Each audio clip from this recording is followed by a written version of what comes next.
She had spent the weeks before the wedding dreading the night that followed it. Stories whispered by other women had filled her mind with fear, of pain, of being rushed, of losing something fragile before she was ready.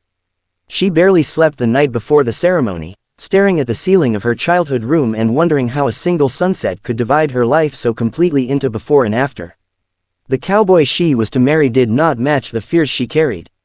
Eli Harper was quiet, broad-shouldered, with a calmness that felt earned rather than lazy. He spoke little during the ceremony, but when he did, his voice was steady, as if nothing in the world needed hurrying. When he took her hand, his grip was warm, not possessive. Still, fear clung to her like dust on her skirts. The ride to his ranch was long and silent. She watched the land stretch wide and open, wondering if her heart would ever feel the same way.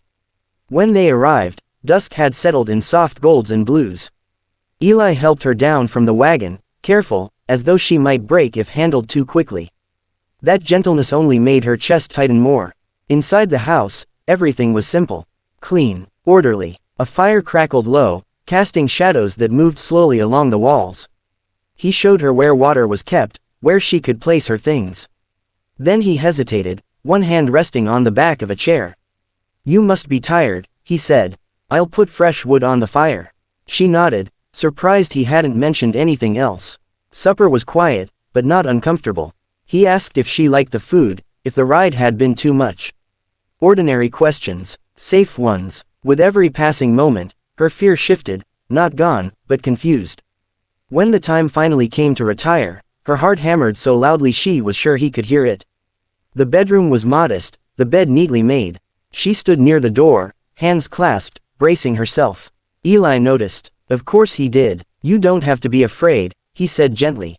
"Not of me." She swallowed. "Everyone says, the first night is meant to be endured."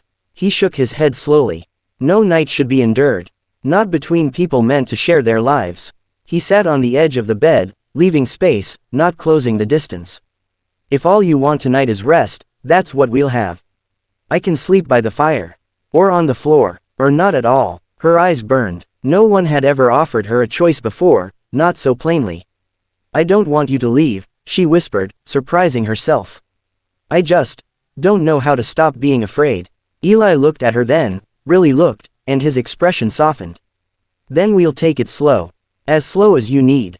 We've got a lifetime." He waited, truly waited, and for the first time, she wondered if love might not be something taken in a moment, but something given, patiently, one breath at a time.